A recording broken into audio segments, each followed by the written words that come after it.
ఇప్పుడు కొత్తగా latest injection కూడా వచ్చాయి కదా, డయాబెటిక్ కంట్రోల్ ఇంజక్షన్. అదే బేసిక్ గా ఇంజెక్షన్స్ మొదలైన డయాబెటీస్ కంట్రోల్ కి, దాని side effect weight loss. So ఇప్పుడు వెయిట్ లాస్ కి ఎక్కువ, డయాబెటీస్ తక్కువ వాడుతున్నారు. సో షుగర్ కంట్రోల్ అవుద్ది, వెయిట్ కూడా కంట్రోల్ అవుద్ది, వెయిట్ తగ్గుద్ది. షుగర్ పేషెంట్ కి లైఫ్ లాంగ్ వాడమని చెప్తాం. వెయిట్ లాస్ పేషెంట్స్ 6 నెలలు వాడి ఆపేస్తున్నారు, మళ్ళీ పెరుగుతుంది. మళ్ళీ వేసుకుని దాంట్లో ఉన్న సైడ్ ఎఫెక్ట్స్ దాంట్లో ఉన్నాయి కదండి. వామిటింగ్స్ రావచ్చు, ప్యాంక్రియాటిస్ రావచ్చు, కొంతమంది కళ్ళు పోతున్నాయి. సో ఇవన్నీ ఉంటాయి, ఎఫెక్ట్ అవుతాయి.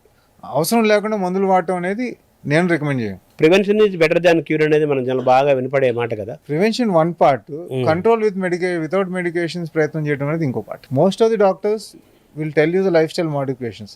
మన 90% of the patients will fail and come. అందుకే వాళ్ళు అదే చెబుతుంటారు, మందులు వాడాల్సి వస్తుంది. సో మన వెజిటేరియన్, నాన్ వెజిటేరియన్లో మన తెలుగు వాళ్ళకి మీరు సూచించే ది బెస్ట్ ఫైబర్ ఫుడ్ ఏంటి? ఆకుకూరలు అండి. ఫస్ట్ ఆకుకూరలు, ఫ్రూట్స్, యాపిల్, బత్తాయి, కమల, అన్నిట్లో ఫైబర్ ఉంటుంది. నాన్ వెజిటేరియన్లో ఏ నాన్ వెజ్లోనే మీకు ఫైబర్ ఉండదు. ప్రాన్స్ తీసుకోండి, ఫిష్ తీసుకోండి, చికెన్ తీసుకోండి, మటన్ తీసుకోండి, ఇది ఆల్ మజిల్. ఈ బ్రౌన్ రైస్ మంచిది అంటారు కదా. మళ్ళీ బ్రౌన్ రైస్లో ఫైబర్ కంటెంట్ ఎక్కువ ఉంటుంది దానివల్ల, కానీ అందరూ తినలేరు. చాలా మందికి పొట్టలో నొప్పి, కాన్స్టిపేషన్, ఎసిడిటీ వచ్చే అవకాశం. ఎవరికైతే అది పడుతుందో అది తినాలి. ఫైబర్ కింద వస్తుంది, ఫైబర్ కింద వస్తుంది. కొర్రలు అంటారు, కినోవా అంటారు, ఇవన్నీ కూడా ఫైబర్ ఉంటాయి. కొర్రలు రైస్ కంటే పెద్ద గొప్ప ఏం కాదు, అదే ఫండమెంటల్. కాకపోతే ఏంటంటే దాని హైప్ ఎక్కువైంది. ఇది కార్బోహైడ్రేట్ కంటెంట్ ఎంత ఉంటుందో అది కార్బోహైడ్రేట్ కంటెంట్ అంతే ఎక్కువ. అవును, మనం సేమ్ క్వాంటిటీస్ తిన్నాం అనుకోండి, ఆల్మోస్ట్ ఒకటేలాగా ఉంటాయి. మళ్ళీ షుగర్కి ఇది అవుతుంది కదా, సేమ్ ఉంటుంది. ఈ కొర్రలు ఎప్పుడు ఉపయోగపడతాయి? ఒకటి ఆర్గానిక్ ఉండాలి, అవి కూడా పాలిష్ చేసేస్తున్నారు. అవి పాలిష్ చేసే ఉపయోగం ఉంది చెప్పండి. అవును, రాగా ఎలా ఉన్నాయో అలాగే తినాలి. అవును. సో మనం రైస్ 100 గ్రాములు తింటే మనం కొర్రలు కూడా 100 గ్రాములు తిన్నాం అనుకోండి, పెద్ద డిఫరెన్స్ ఏముండదు. ఒక 10% డిఫరెన్స్ ఉంటుంది కార్బోహైడ్రేట్స్లో. తక్కువ క్వాంటిటీ తింటే హెల్ప్ఫుల్గా ఉంటుంది. అంటే ముడి బియ్యం అంటారు కదా, అది మంచిది. ముడి బియ్యం మంచిది. ముడి బియ్యం కానీ, చపాతీ కానీ, కొర్రలు కానీ, జొన్నలు కానీ, రాగులు కానీ, ఏయైనా ఒకటే అండి. మనం తినే క్వాంటిటీ ఇంపార్టెంట్. ఇప్పుడు మనకి ఒక ప్లేట్ తీసుకుంటే ఒక ఇస్త్రీ వేసారు అనుకోండి, మన ఫంక్షన్స్లో చిన్నప్పుడు మీరు చూసుకుంటే నేను చూసుకుంటాను, ఇంత రైస్ పెట్టి చుట్టూతా కొంచెం కొంచెం కొంచెం కూరలు పెట్టుకుంటూ వెళ్తారు.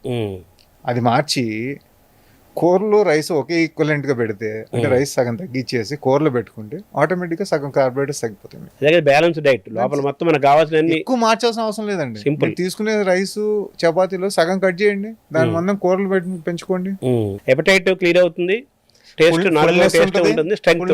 స్ట్రెంత్ ఉంటుంది, తొందరగా షుగర్స్ పెరగవు, మందులు కూడా ఎక్కువ అవసరం పడదు. తర్వాత ఈ కొబ్బరి నీళ్ళు తాగటం కూడా చాలా మంచిది అంటారు. కొబ్బరి నీళ్ళకి షుగర్కి, కొబ్బరి నీళ్ళతో షుగర్ పెరుగుద్దండి, పెరుగుతుంది, డెఫినెట్గా పెరుగుద్ది. కాకపోతే ఏంటంటే కొంతమంది ఎండలో పనిచేసేవాళ్ళు, వాళ్ళకి బాగా డిహైడ్రేట్ అయినా అప్పుడు కూడా తాగమని చెప్తాం. అప్పుడు తాగొచ్చు, కానీ రొటీన్గా మీరు ఆఫీసులో ఏసులు గురించి పనిచేసే వాళ్ళకి కొబ్బరి నీళ్ళు తాగితే షుగర్ బాగా పెరుగుతుంది. ఆవకాయ అన్నం కలుపుకుంటే షుగర్కి ఇబ్బంది ఏమి ఉండదు అంటారు. ఆవకాయ అన్నం తింటే అది కరెక్టేనా? అది కొంత ఇన్స్టాగ్రామ్లో ఆవకాయ అన్నం తిని షుగర్ ఎంత ఉందని చెక్ చేసి చూపిస్తున్నారు.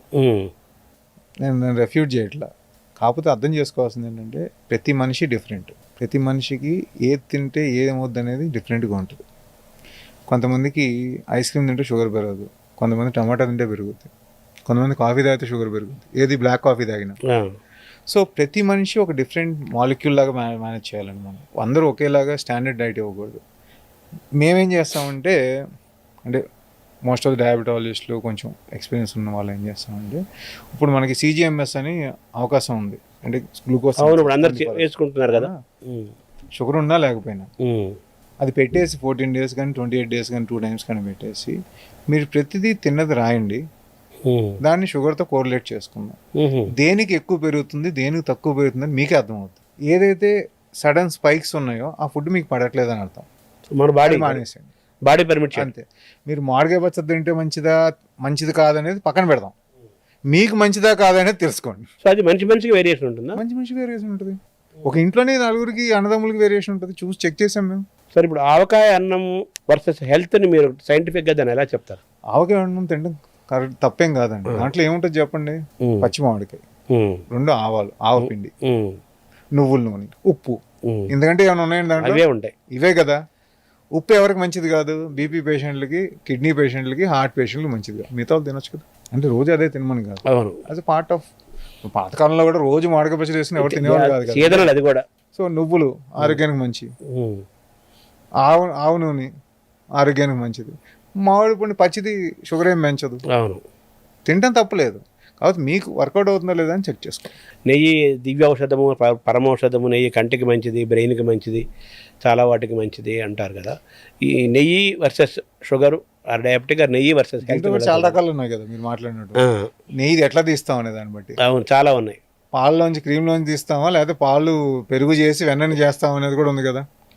దాన్ని బట్టి కూడా డిఫరెన్సెస్ ఉంది. ఆవు నెయ్యి, గేదె చాలా ఉన్నాయి మళ్ళీ. ఆవా గేదె ఒక పక్కన తయారు చేసే పద్ధతి, పెరుగు చేసి దాన్ని వెన్నం చేసి వెన్నలోంచి నెయ్యి తీయడం ఒక పద్ధతి.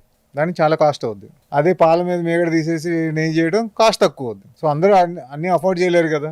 బెస్ట్ ఏంటి, వెన్నలోంచి వచ్చిన నెయ్యి. నెయ్యి మంచిదా కాదా అంటే మితంగా తీసుకుంటే అన్నీ మంచిగా అండి. నెయ్యి మంచిదే కదా అని చెప్పి రోజుకు 100 ml తాగారు అనుకోండి, 100 × 900 క్యాలరీ దాంట్లోనే వస్తుంది. 1 గ్రామ్కి 9 క్యాలరీస్ వస్తుంది నెయ్యి. సో 5 grams తీసుకోవడం వల్ల ఆరోగ్యానికి మంచిది, తీసుకోవడం తప్పులేదు. ఎవరైనా తీసుకోవచ్చు. మనకున్న ఎకనామిక్ స్టేటస్లో మన భారతదేశంలో కార్బోహైడ్రేట్స్ తినకుండా ఎవరు ఉండలేమండి. ఎందుకంటే చీపెస్ట్ ఫుడ్ అదే. డైజెస్టిబుల్ కదా, అది డైజెస్టిబుల్ చీపెస్ట్. మీరు అందరూ చికెన్ తినండి, మటన్ తినండి, గుడ్లు తినండి, కాస్ట్ అందరూ భరించగలుగుతారా? అవును. ఆ ఫ్రూట్స్ తినండి అంటే కష్టం.